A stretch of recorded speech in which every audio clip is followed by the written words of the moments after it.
all dealing with the pain.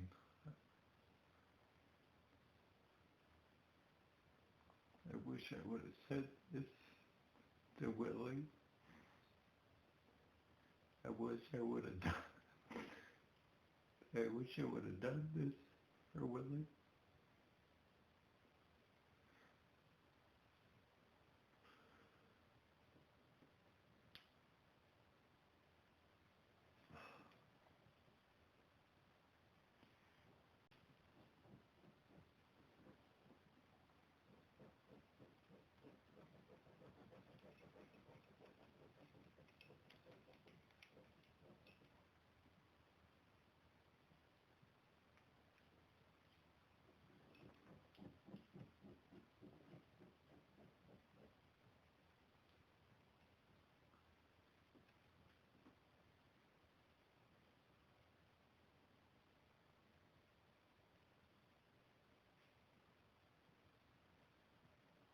He's gone.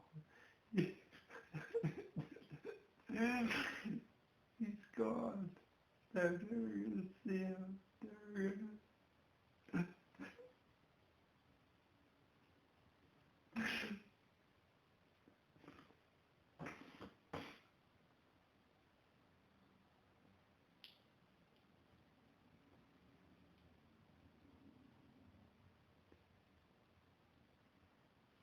He's gone.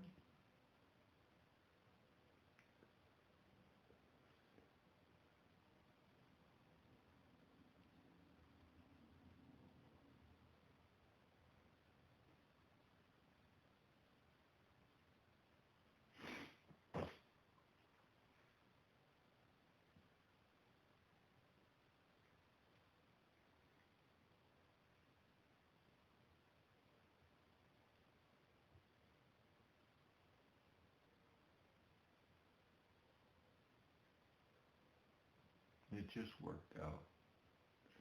We were all, Willie and my mom and I,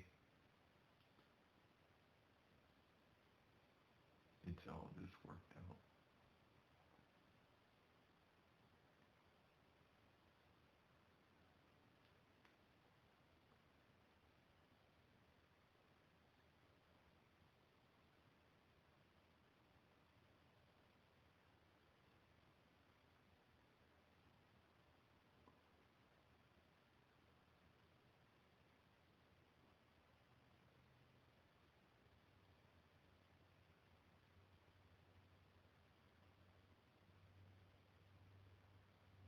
There's a story that I wanted to tell, or that one of his sisters wanted me to say, wanted me to tell, and we were up in northern Arizona at at the cabin up there, and we were. It was around Christmas time, and my wife and I really wanted a Christmas tree, and since there's lots of beautiful Christmas trees, lots of ponderosa pine, and there's blue spruce and different types of trees. Willie loved to. He was an outdoor guy. He loved to be on the outdoors. He went outside to in the cabin in northern Arizona. He went and he would just go on a walkabout around the cabin, and there wasn't a whole lot of houses around, very, very infrequently, and so he would hike up the mountains around there and through the forest and things, and he would gather antlers from the elk, because I guess the antlers fall off every so many years. Um, and so he would gather the antlers and he would bring them back to the house. And he wasn't so concerned about selling them. He never, he never cared about money too much. It was just, it was a means to an end. That's all it was. That's all. It wasn't, he didn't spend a lot of time figuring about money and where it goes and who should have it and all that stuff. He was not worried about that. He would work for free for people that he loved, that he cared about. Uh, so anyway, we were going up to we're we're in the mountains. Willy's driving. He knows the area, like I said. He knows the whole mountain area, forest near the cabin, quite a bit. So anyway, we go up there. Willy's driving. Um, I'm sitting in the passenger seat. Um,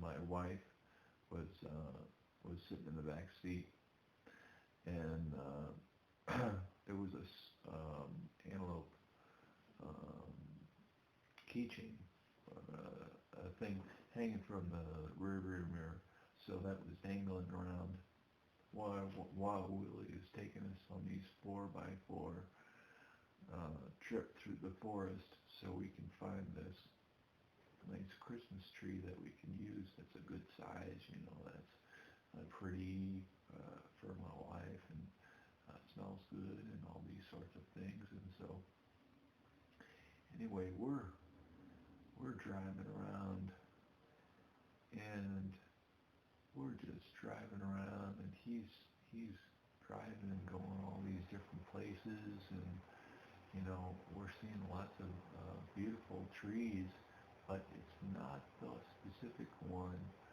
that my wife would like. So I think we drove around for like an hour and or more, and my wife was ready. She brought her chainsaw. She brought her little chainsaw. So we were gonna, just like the Griswolds, we were gonna go out and cut down a Christmas tree and bring it back to the house. So anyway, so Willy finally, and Willy and my wife finally agree on this Christmas tree that we should get, that we need to get. And so so my wife and Willy go to this area. They get out of the truck and go to this area where the Christmas tree is, and my wife has a chainsaw, and she's all ready, but the chainsaw is electric.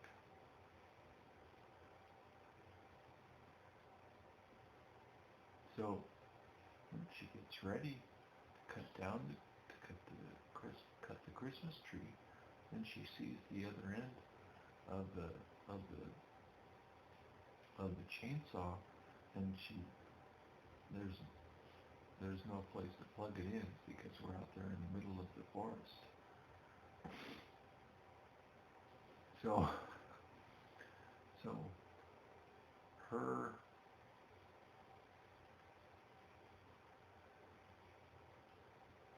her and Willy got a big laugh out of that. They thought that was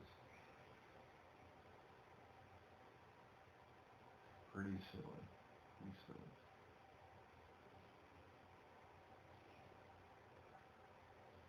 So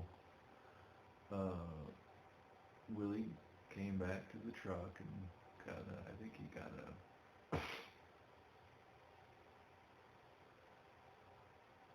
I think he got an axe. No, it was a saw. Yeah, I think he got a saw, a hand saw. So he cut it down, cut down at the base and cut cut out the tree with the handsaw, and they loaded it in the truck, and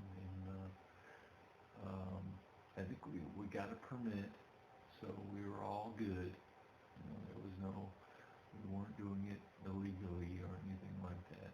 So um, anyway, we took it back to the cabin, and that Christmas we brought it back to the house here in Tucson, and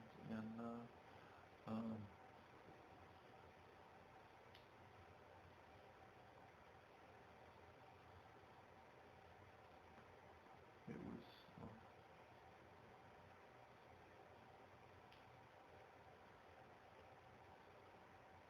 it was really nice.